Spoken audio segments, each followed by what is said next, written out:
Hey everybody, welcome back to another episode of the Wedding Film School Show. We have another great one for you today. A banger, I would say. I have Jason McCutcheon in the house. What's up, Jay?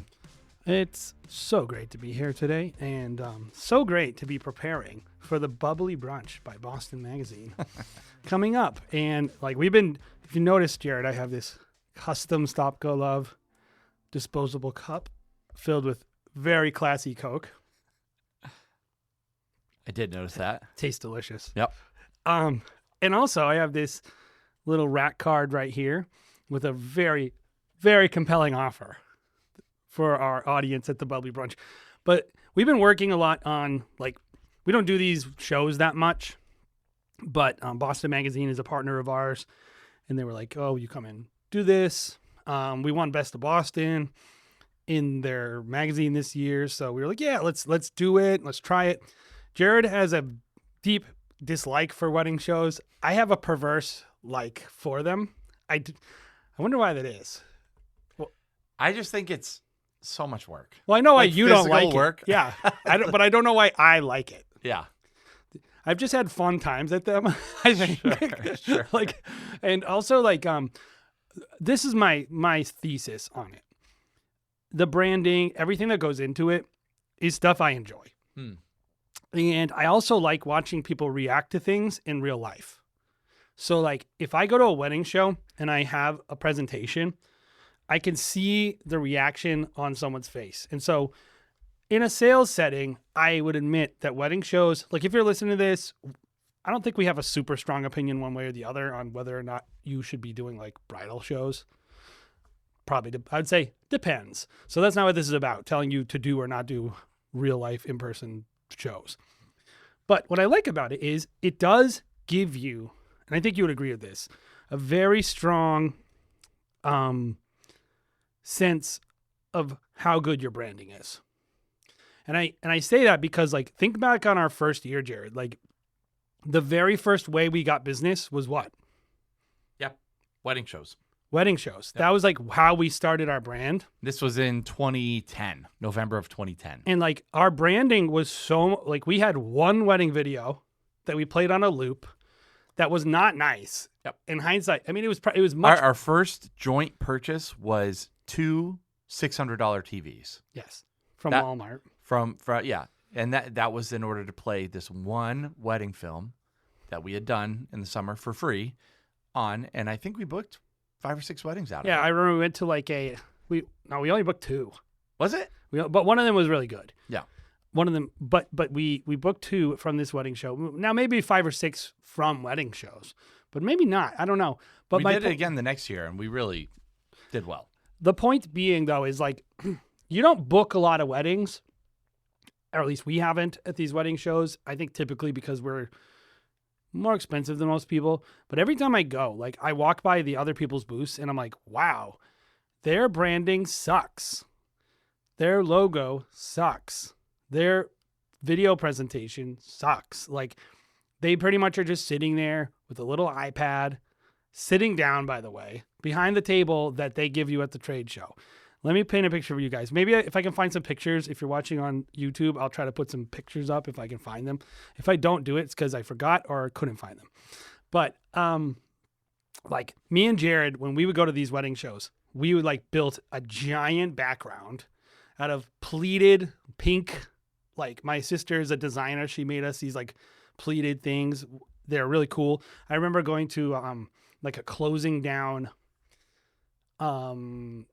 I think it was Dick's Sporting Good or something. Remember that sporting store that used to be in the plaza over by Home Depot? Olympic Sports. They were closing, and they had a bunch of rolling display racks for bats and stuff. Yep. So there are these rolling racks with heavy white cages. And I remember saying to my sister, make this pleated thing that I can strap to the front of this. And we mounted TVs. It's actually crazy because it was totally custom, built from scratch, all for this wedding show. And then we had custom furniture. Not custom furniture, sorry, IKEA furniture. We got rid of all the, we're like, no, I don't want your display table. Mm-hmm. We brought our own cocktail tables.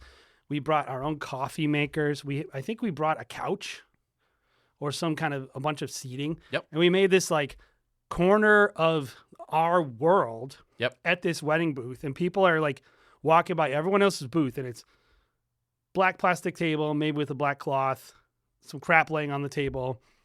I remember this one guy got really mad because he kept leaning his pictures against the curtain. And then we would like walk around and they would like fall down. And I'm like, dude, you're leaning them against the curtain.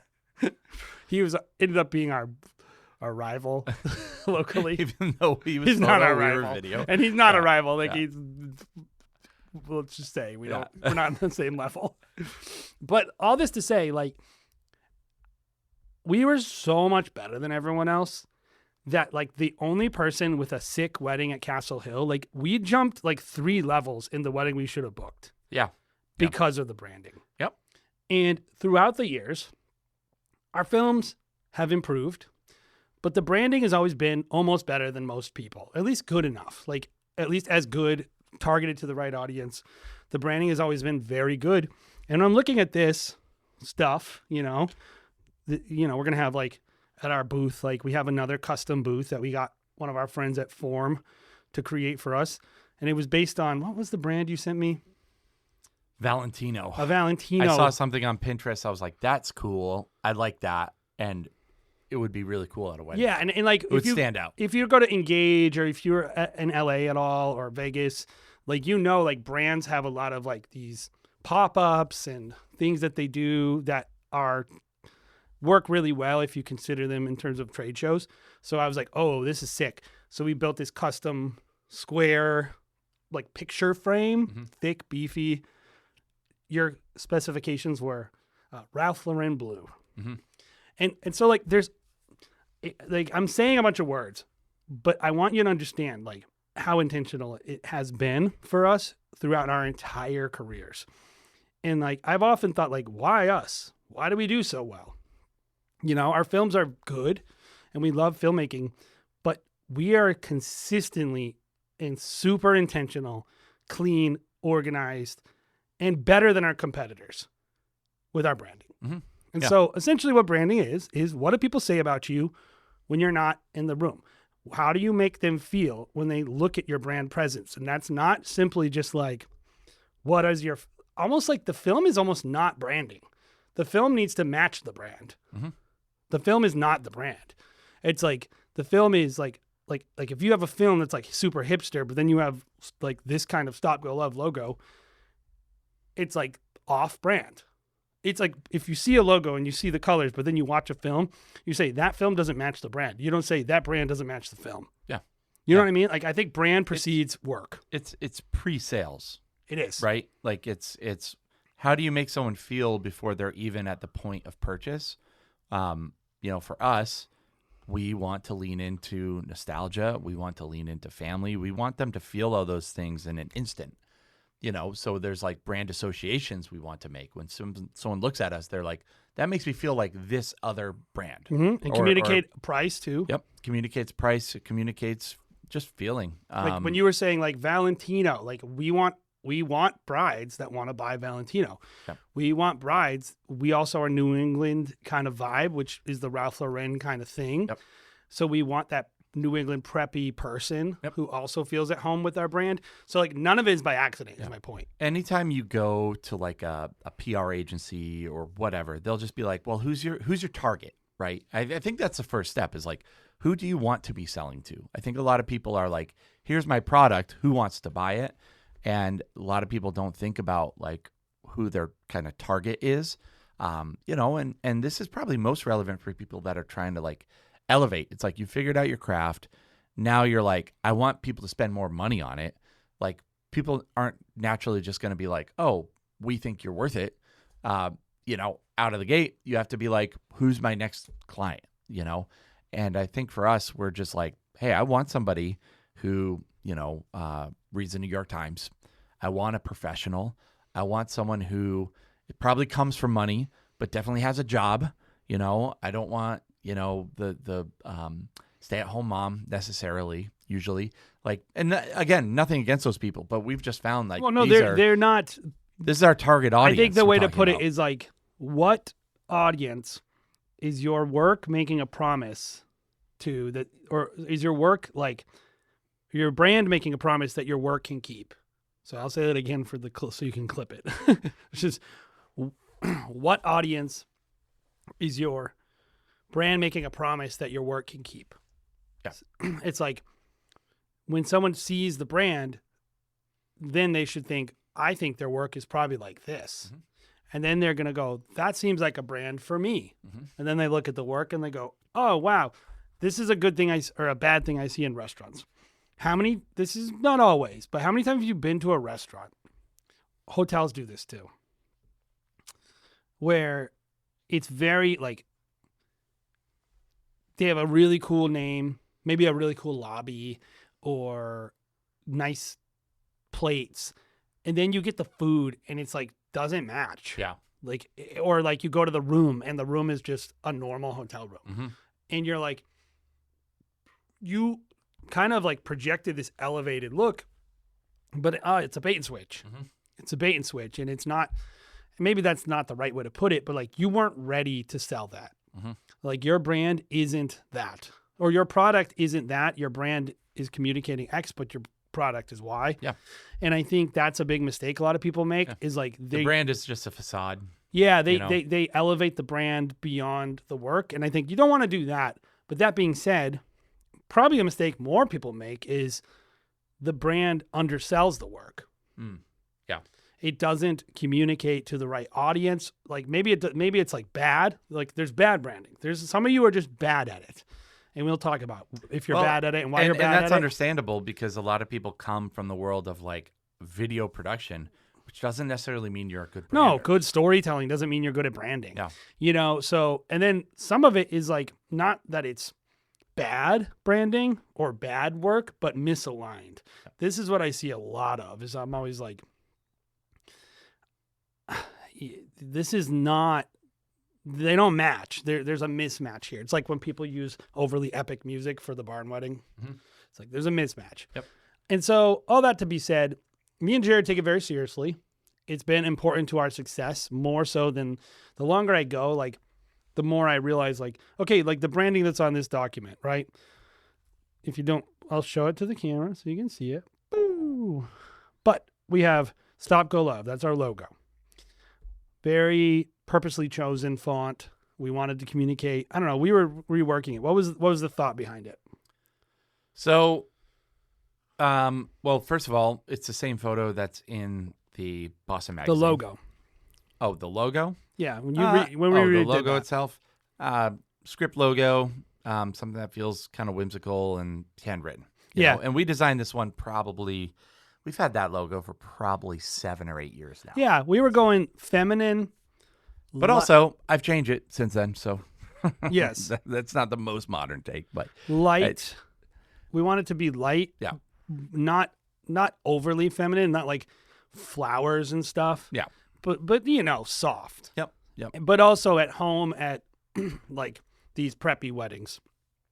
Black and white are our colors. They've always been our colors. We're kind of, I think black and white are always kind of like a mainstay for us, and then, you know, depending on the season, depending on, you know, both yearly, annual seasons, but also, you know, season of time, it could be a stretch 3-4 years. We might change like our accent colors here or there, depending on what the mood of the industry is, really. Like I want like a main kind of common thread that can last for the next 50 years, right? But also you can make subtle changes over time. Don't overthink it, you know? Yeah. So we also have this branding, which is Best of Boston, which, you know, like, how's that branding? Well, it's communicating something about our esteem. Mm-hmm. Like, and to the audience in that room who are there from Boston Magazine, that's going to make a big difference because they are willing to come because of the magazine. Oh, you're the best of the thing I'm willing to come to. Yep. That's great.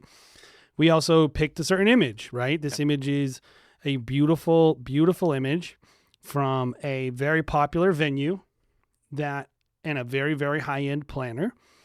And it's the type of wedding we want to get. And it's aspirational and great. And again, it's the one that we used in our ad in the actual Best of Boston magazine. So, you know, there's, you know, if someone sees that, they'll be like, I've seen that. Oh, it's you guys. It's you guys. Same from the magazine. Right? Like, we didn't necessarily pick what we thought was the best image. This is not the best image, Jared. Yep. It is the right image for A, the print, B, the audience. We're communicating the right thing. And so like every single thing about this is intentional, Jared. And I think like when you're thinking about your brand, like who's looking at it is so important. But I don't know. Anyway, to the audience, I think there's a lot of people who talk about branding who maybe I don't know, why is it this way? When I hear any talk about branding from anyone in the industry, pretty much it always is one of two things. You have to stand out. You have to stand out. And then they never really define what that is. And then usually I'm like, well, yeah, that will stand out, but why? Mm-hmm. And why is that way of standing out good? Or they'll be like, pretty much just like very rough understanding of ideal client. Like they'll basically say, copy Valentino's logo. Mm-hmm. And I'm always like, I don't feel like either of those land with me.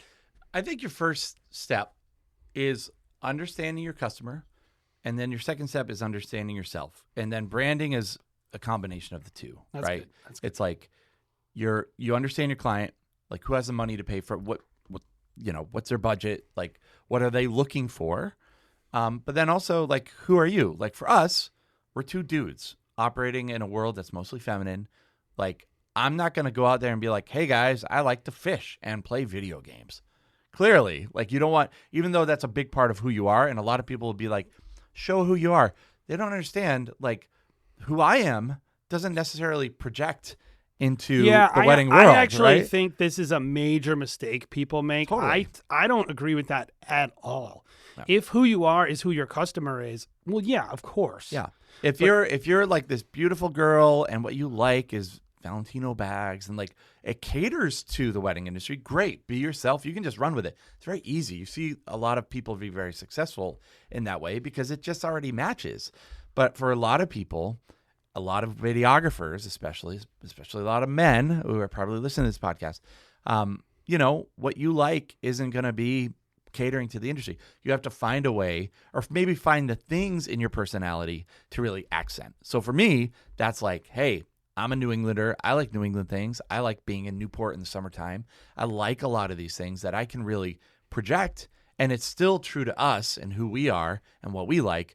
But I'm not showing them everything of my personality. I'm not And I'll say from my end, I don't like any of that crap. You don't like summer in New England? Not really. Like, I've never once said the sentence, I like summer in New England. I don't care about summer in New England. Yeah. I don't care about Newport. I don't care about New England. Yeah. I don't care about any. That's not true. It is true. I like being from New England Yeah. because it's better than other places. Yeah. Because I've like been told that my whole life. But I don't like have this big identity as a New Englander. Mm. I don't hate it. Yeah. I just don't. I like metal. Yeah. And like I like things that I like Yes. that are weird. I have to be observant and understand other people. Yeah. And you can't. This is my reason I push back on that, because if that was true, that you should be who you are and that's how you should sell yourself, or the only way you should sell yourself, then what if what you are isn't appealing to your audience? Right. But you still have the ability to offer something that they would like. Sure. It's not a lie. You're not tricking them. It's just like I am able to be empathetic to you and understand you. And I'll give you a perfect example.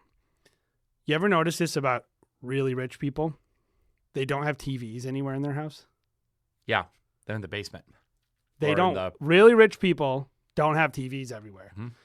Having a TV in all of the rooms in your house is middle class. Yeah. Or Robert Kiyosaki was just saying that. He's like, rich people, he's the guy who wrote Rich Dad, Poor Dad. He was like, rich people don't let their kids watch TV. No, and they don't have TVs. They have activities. Yes, they have So the activities. The kids don't come home and watch TV. No, they have boats. Go to horseback riding, or they go to Well, chess class, exactly. or whatever. In before, Jiu-jitsu, But anything. before I knew that, I knew they didn't have TVs. Mhm. That's my point. Yep. When I go in their house, I go, my house is different than their house. Mhm. I was raised different than these people. Yep. Why? How? I didn't even put it all together that my family was poor and the cheapest thing they could do is put me in front of a TV because they couldn't afford to give me horse riding lessons. But you start learning that. Yeah. And then you start saying, they're not watching the same TV shows as me. They're not going to be familiar with the same references as me. There's a different cultural perspective. Think of it this way, like not that it's super high end, but like, why is it only certain towns have a Talbot's?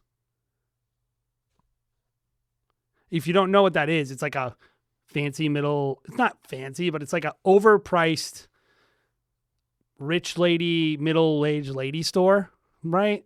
Like for women's clothing. And if you go to like rich people towns in New England, rich suburbs, this one store will often pop up. Yep. But you don't see it in Milford. Yeah. You don't see a Talbot's in a Milford. And like I didn't know Vineyard Vines was a thing. And then people are like, this is your normal clothes, your crappy clothes, Vineyard Vines. Yeah. And I'm like, your normal shirt is $120 polo? Like it's a language. Yes. And it's like and so your job is to try to understand these people who want to buy your work. That's it. They have the money. I have the product. Can I make something that they want to buy? And if you want to sell something to you, then think about how much money you have, and then think of the film you could afford. And then if you're not okay with that amount of money for your business, you can't make a film. You can't have a brand that you like. And I see a lot of filmmakers, and I feel bad because like a lot of them are very talented. And they're like, I'm going to post my personality. And it's like them cosplaying. And I'm like, you shouldn't do that. Yeah. Yeah. Like that's going to be. You can just tell, even like they'll have a photo of them on their website wearing like a black shirt or something. And you're like, they look so fish out of the water wearing just a button down shirt, so I would say it's difficult because I think there has to be some level of authenticity because especially if you want to work in the luxury world, if you're just like, hey, I'm doing this on the weekends, I'm trying to make some extra buck. I'm going to work in the middle class, mainly who I'm working for are middle class, blue collar people. Great. You can probably fit right by in. the way, yeah, you're going to probably have a better relationship with them. Like you're going to be like, hey, let's hang out. Let's get dinner. Because they're your people. They're like you. Like I find that the world that we're working in now, I'm like, maybe I could have dinner with somebody, but like I would never be able to be friends with them because they just have so much. You couldn't more even money afford than to us. be friends with them. No, they'd be like, oh, we're all going to, the Virgin Islands for 4 days with our friends. Are you going to come down? That's how you be friends with us, is go to the Virgin Islands with me. Exactly. I would go broke in 2 minutes hanging out with these people. So it's like, but it doesn't mean they can't respect you. It doesn't mean whatever. It doesn't mean you can't sell them We something. just have a professional relationship. Yes. And we can talk about all probably the same things. I've learned to speak a language that was different than I grew up in. Yeah, that's ultimately what we're saying to you. Is not you are stupid if you like these things or there's something wrong with you. We're saying you can learn. Yes. And if you're not feeling like you're getting the clients, like somebody said something to you the other day, I think you posted some work somewhere and they said like, oh, like I got to get weddings like this. Basically, I'm happy you're getting these opportunities. I wish I was getting these opportunities along those lines. And I remember thinking, you'll never get those opportunities without how your brand is. It's not your work. The person's work is good enough. Yeah. Their skills are good enough. They're not selling what we're selling. They're not selling to those people. They're selling to different people. I'm not insulting the person. I don't think like what they're doing, they're very successful, right? But the person had like an idea of what they wanted to be doing versus what they are doing. And they didn't know why they're not getting those other opportunities. And I think it's your branding. And maybe presence, maybe things that we don't know about that we're not privy to. Like, sometimes you find out like some person's like, everyone hates them or something. And you're like, oh, I didn't know that. But no, I think in this person's case, everyone likes this person and they're awesome. And they're but I hear that kind of sentiment. It's not even pointing that one person out. I hear that sentiment a lot from people, especially even directly to us. Like, how are you getting all these opportunities? How do I work with this wedding planner? Can you hook me up with them? Can you communicate with them? And I'm always like, well, I don't know how I got in front of them. Like, actually, like, no one introduced me. Mm-hmm. Like, who introduced us to any of the people we work with? Just randomly, it feels like. No, and, they just and found, then they, we did a good job. for Yes, them. that's like the actual thing that matters is you did a good job. Yeah. But I they saw the you know, brand. people will poo-poo kind of what we do in that they'll be like, "Oh, you guys are volume. Like we're going to do 100 Stop Go Love weddings this year." But the reason why we were able to get in front of all these people early is because we're doing 100 weddings a year, where you have more presence, more opportunity than everyone else, and that's a secret weapon, whether you like it or not. Like if you're doing I had a 15 person weddings, tell me at a networking event the other night, and this is how I know like branding is working, is people come up to you and they go, "Oh, Jason," and I'm like, "Who are you?" Hi, you know, and I'm racking my brain like, oh, and sometimes I can figure it out, and sometimes I walk away and I go, I have no idea who that person is. Yeah. And I feel bad, but regardless, the person's like, one person just like, they wanted to talk me up so bad, and I was like, it makes me feel uncomfortable a little because I don't think I'm like anything, and they're like, oh, this, and they're like, everyone works with you.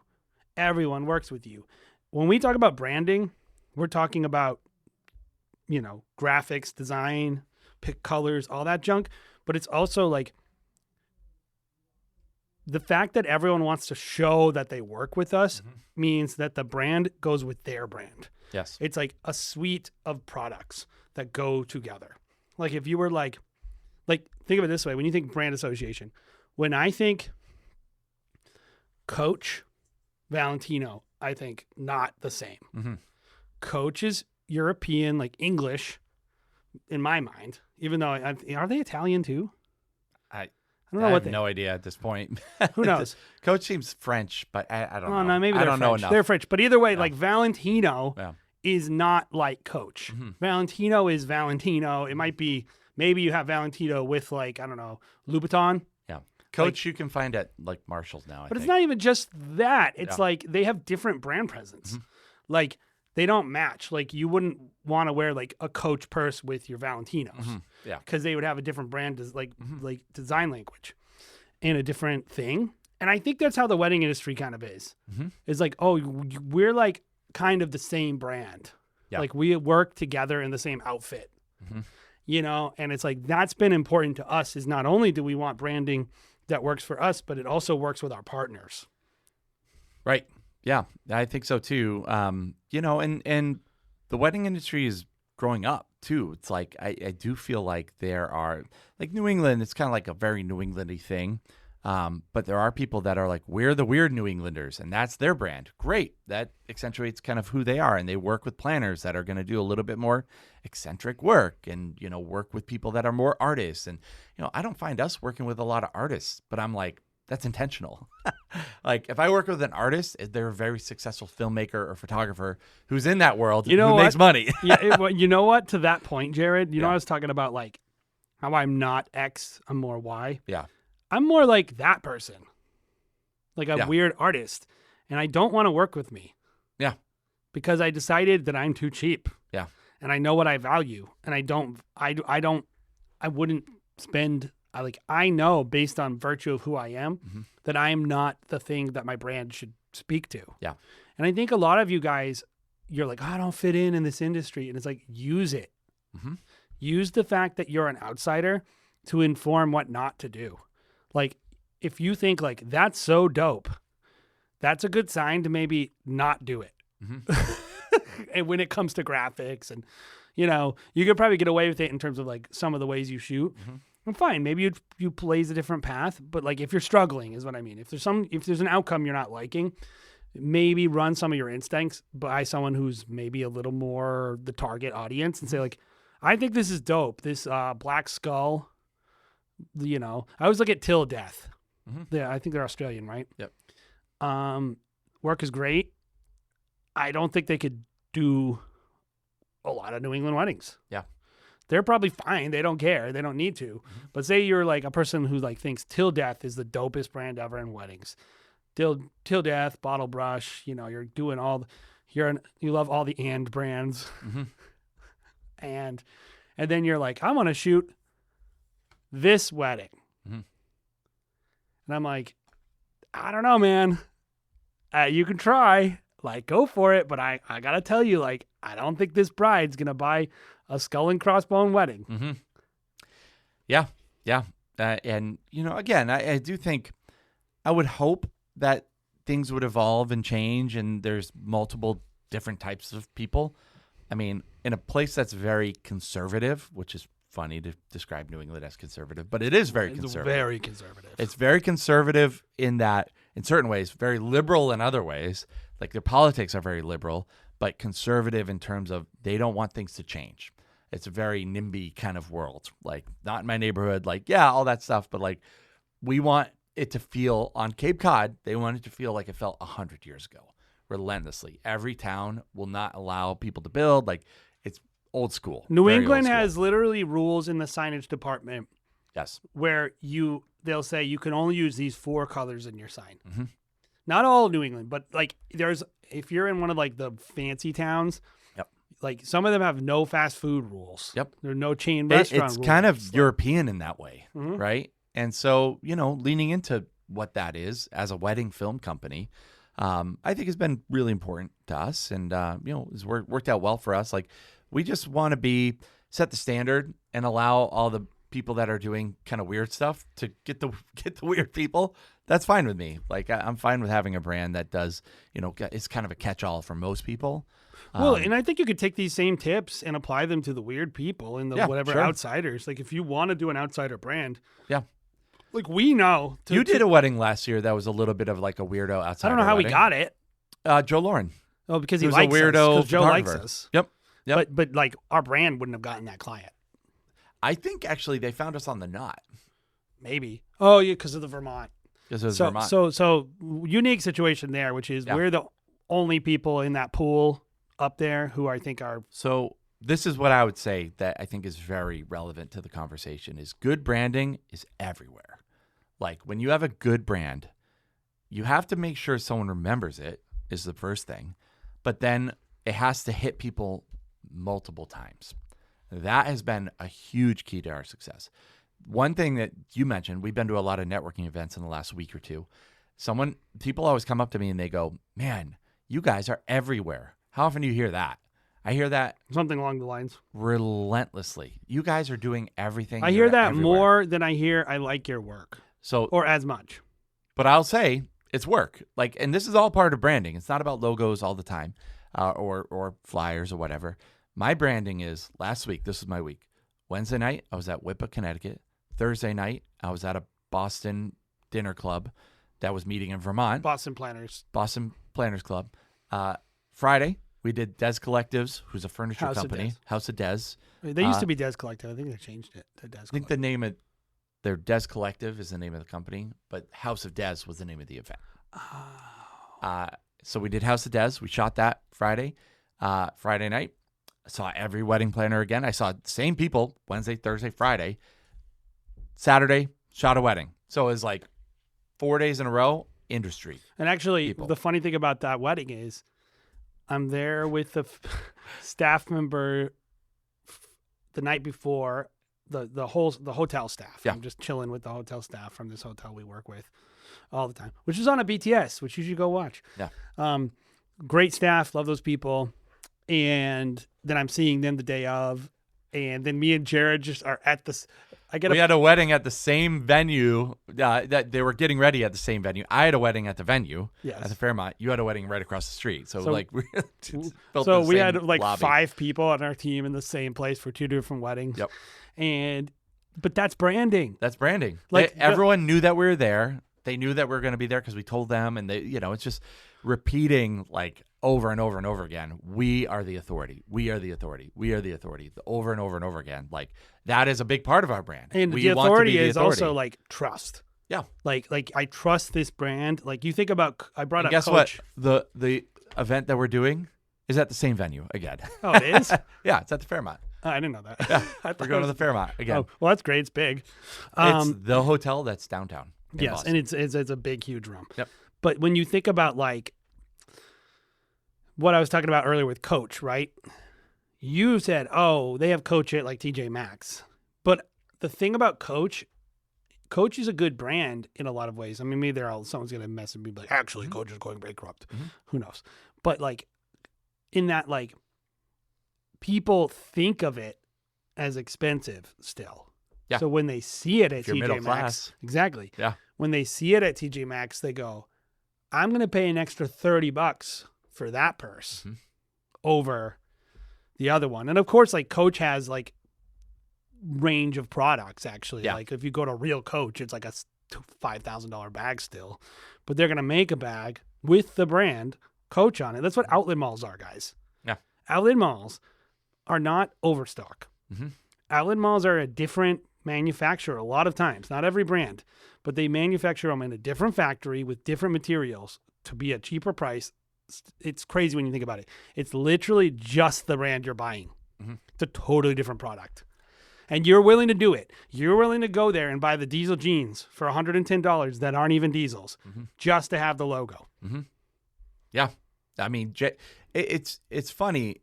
On this show, I think you and I talk about class. We talk about brands more than any podcast, workshop, education, platform for wedding photographers, filmmakers out there. It's just so second nature to me to think of it this way. Why do you think people really don't talk about it in the wedding industry this way? I never hear people talk about class in the wedding industry. Do they just not understand it, or like? No, I think that people is it a little taboo to talk about? Like, so I think people want to pretend everything is effortless, and nobody wants to admit that they're not part of the club. It's like I've talked about gatekeeping. I'm like, I love gatekeeping. It's great. It's essential. It's actually not a thing that you can even avoid. It just happens. Like I'm always like, oh, you hate gatekeeping? Why are you willing to pay $8,000 to go to freaking Engage? That's why you love gatekeeping. Yeah. And I always think about like certain politicians that people maybe don't like for a lot of reasons. But one of the reasons people don't like certain politicians is because they are uncouth. And they don't like uncouth. People they want to imagine that they are what they want to imagine. This is really what it is to me. What I've learned about going to Engage, in going to a lot of these events, and being in the wedding industry, is that the average person is very insecure about the idea that they are not their clients. And it's very important to them to be perceived as their clients. And like, there's of course people that aren't that way, but I think it's an epidemic of it. There's a lot of people, even if they don't admit it, that's their stated goal, is to be as rich as their client. And I'm always like, you're never going to be.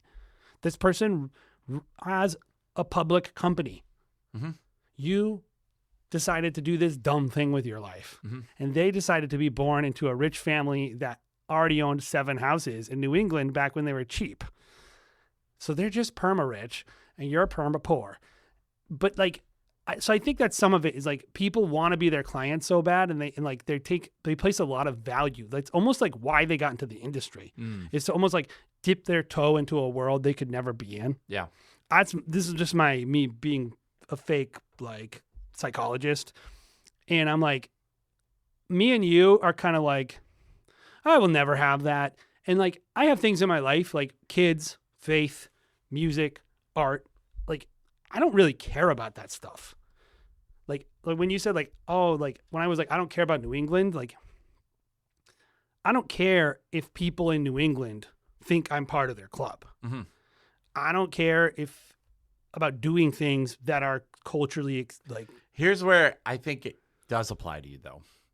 We were on a call yesterday, and we ended the call, and I think this is important with what hotels would you recommend when we're down in Charleston? Why do we say that? It's because you like hotels, right? That's something. But also, I thought I would communicate to them that I like hotels. Exactly. It communicated to them, we like hotels, which is a luxury world. Yes. Like, we want to know the luxury hotels in Well, the I area. wanna- Maybe we stay there. Yeah. We're looking around. I don't want them to think I can't afford a luxury hotel. It's not out of our reach. No. Maybe we decide, and we'll stay at a shithole. Like Sure, sometimes, we don't if yeah. it calls for it. Yeah. But sometimes we're like, you know what? Never been to Charleston before. Maybe we stay at a nice place with a nice restaurant and experience it because we want to do more Charleston weddings. We want to understand it, like, and also project that it's not out of our reach. I've like, learned we're used to. so much from staying in nice hotels. It has Totally. been invaluable to me. Yep, and it applies directly to the wedding industry. Hospitality directly applies to the wedding industry. So, like it or not, service, Maybe, food. yeah. Yeah. Well, maybe another aspect to your question is, I am immensely curious, and a lot of people aren't curious. They just want to be told things, Yes. and they want to know what's the secret. And I'm like, I don't care about. My dad gets so mad at me. He'll be like, well, we'll be like, let's do this thing and let's work on this thing together. And I'm like, okay, let's do it. I'm like, what do you want to do? And he goes, well, what are other people doing? And that's the beginning of every conversation. Yeah.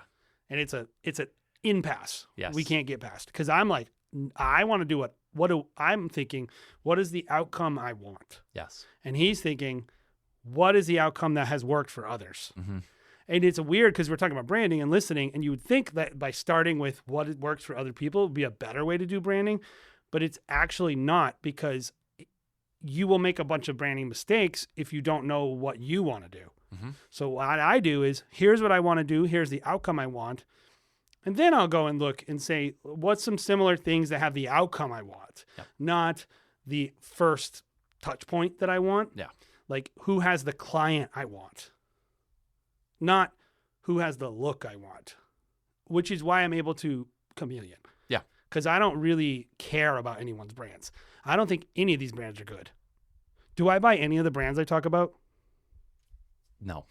No, I don't buy that stuff. I don't value it. Yeah. It's not important to me. All I buy is guitars and video games. That's what I personally value. Mm-hmm. But I'm smart enough to know that's not valuable to the people I want to, whose money I want. Mm-hmm. And so I think it's like, if you're not curious, then you won't get a thrill out of learning. And if you don't get a thrill out of learning, you won't be able to learn because it'll be boring. And I think, like, when we talk about a hotel, it's like you were saying, we don't care if we sleep in a crappy hotel. Mm-hmm. Like, when I go up into a place where there's nothing to learn, I just book a Comfort Inn. Yeah. Because I know they have hot breakfast. Mm-hmm. And I'm very utilitarian about that. I'm Yeah. like, what's close to where I'm going that has hot breakfast? That But will also, save me I think it applies to, you found an aspect of the industry that you can grapple onto. time. Well, It's not the dress. It's not the fashion. It's the hotels. It's the luxury side of things. And that's, people service. know you. Yeah. People know you as like, oh, Jason has stayed at nice places. Yes. It's something you can always talk to a planner about, because planners are always dealing with hotels. They They're want always to getting know. invited to great hotels. It's a point of commonality between you that you can just hop into with any planner out there. And they need the information. Yeah. They like, it's important. Like, They'll call you and be like, hey, have you stayed there? Or like text you and be Yes. like, Or- oh, you talked about this. Let's talk more about it. Yes, yeah. But so at the end of the day, it's like, there's a lot of avenues, is my point. Like, you don't need to be, I just resist, like, you don't need to be it, but you need to try to master the market and understand anytime you're selling. And I think the other part of it is, because I come from marketing, we would always make persona groups, and it seems like very depersonalizing to be like, persona group 1, middle-aged woman, Yeah. kind of overweight, a little insecure, feels bad about herself, can't have a model too sexy. Yeah. It's like when I always say, like, oh, women love that lady. Mhm. Because it's like, oh no, men like Sydney Sweeney, right? Women think, like, who's that chick that was married to freaking that psycho chick who got in trouble for that movie? She was like, can we get that director sued? Oh, Blake Lively. Blake Lively, Yeah. right? Psycho. Yeah, like everybody, women are always like, oh, you like this movie because Blake Lively's in it. And I'm like, Yeah. I don't like Blake Lively. Yeah. To my wife. And it's like, I know though that if we're marketing ourselves, that we need to market a Blake Lively, not a Sydney Sweeney, Mhm. because women are gonna be like, her boobs are too big, Mhm. right? It'll turn them off. Yeah. And they won't like it because it's over sexualized. It feels like what is that word they talk about? the male gaze, Mhm. you know, going for the like I'm not saying that I would ever want to do those two things, but like I'm sensitive to like all that stuff because I know the core audience I'm trying to sell to is more empathetic to one brand or one look. And it's like, so when you work in marketing, you just process a little differently Mhm. and much A more. lot of it's just social intelligence. You know, it's like understanding how things are going to be conveyed. And that's just what it comes down to at the end of the day. Like, you would want Sydney Sweeney for like Transformers 18. Yeah, because That's coming out. you're selling it to teen boys. Exactly. Like this isn't us saying these are good or bad things. Yeah. These are just saying like there's a Understanding reason. human nature and There's the a way people reason why interact. freaking like. I mean, when you even think about who's that chick who used to be in Transformers, that Megan Fox. Megan Fox. When you go Megan Fox, is she married or dating Machine Gun Kelly? Oh, I don't know. But like when I say Megan Fox, Machine Gun Kelly, you're like, yeah, Yeah. that makes sense. That's on brand. Yeah. Like you have two vapid people that suck. Or talentless. That the same person would like both. Yeah. No offense if you like both, but Yeah. also maybe this industry's not for you. But you know what I'm saying? Though it's Yeah. like it works together, Yeah. and like that's how the wedding industry is. It's Machine Gun Kelly and Megan Fox. Mhm. I don't know if you're Megan Fox or Machine Gun Kelly, but ultimately they're different, but they're the same. Mm-hmm. And it's like I want when like Carrie sees this, whose wedding this is, from Always Yours. We talk about her a lot. She's a good friend of our brand, personal friend. I'm sensitive to the fact that I'm associating her with me. Mhm. And I would not want her to see something with her wedding on it that she thought I would never do that. Mhm. And I think if you can understand that, associative branding, persona groups, and then of course, is this going to be something that people who saw the branding, or is my work going to reflect that in some way, connect with them? I think you could do pretty good, even if you are yourself cosplaying as the Halo guy. And also just don't post that on your wedding account. Mhm. And I'm like, it sounds mean. But like, don't you think a bride, if me and you were posting images of ourselves, maybe we could get away with it at this point because people would think it was tongue in cheek Mhm. and they know us a little bit. But in general, I still wouldn't do it, right? Yeah. Yeah. Right? It's like every like thing matters in when it comes to this stuff. And we're not the authority on this, guys. So if you're listening to this and we're wrapping up, but like we're just telling you our thoughts and opinions on it. Mm-hmm. Yeah. Yeah. And what works for us. Our experience. I mean, we've been doing it for 15 years and things have changed. And, I'm very sensitive to people's perception of brands also change over time. And so you always have to be evolving as well. Like what worked for us in 2015 and 2020 doesn't really work anymore. Well, I mean, Coach is a good example again. Like because our business has also grown. So our business has changed over time. Like we are serving a different client now. Yeah, when we first started, than we had were like even 5 years ago. we had like So, a distressed I think it was like a stamp yeah. kind of vibe. And When we actually- first started, I mean, we were doing a lot of barn weddings. So it was like, yeah, we wanted to feel like handmade. and that was like the cool thing at the Yeah. time was like you have like a distressed logo and Mm-hmm. all this stuff. And like very quickly we were like, this doesn't work. Mhm. Like we're starting to do things where the logo looks out of place at the hotel. Yeah. I know that seems weird. It looks out of place with all the logos that our bride had on her clothes. Mhm. Like it doesn't feel like it's coming from the same universe. Mhm. It feels like it's Megan Kelly, or not Megan Kelly, Megan Fox Yep. dating Tom Cruise. Yeah. Like, And when you start getting to a certain point, it's not just your couples that are feeling that way. The people that are super sensitive to it are wedding planners Mhm. because they're going to be like you were saying, my brand is associating with this. So I feel like if they're a little bit more country, like I don't want to even get close to that. It's one reason why I like that our brand is a little bit, it's black and white. It's pretty androgynous. Like you could apply we have us purposely to anybody.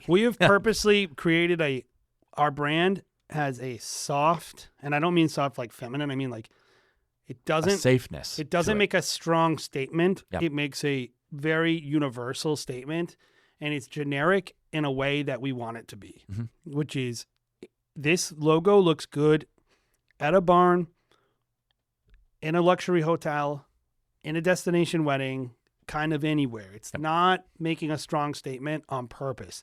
You might not want to do that, but we know what we're doing for what we're doing. Yep.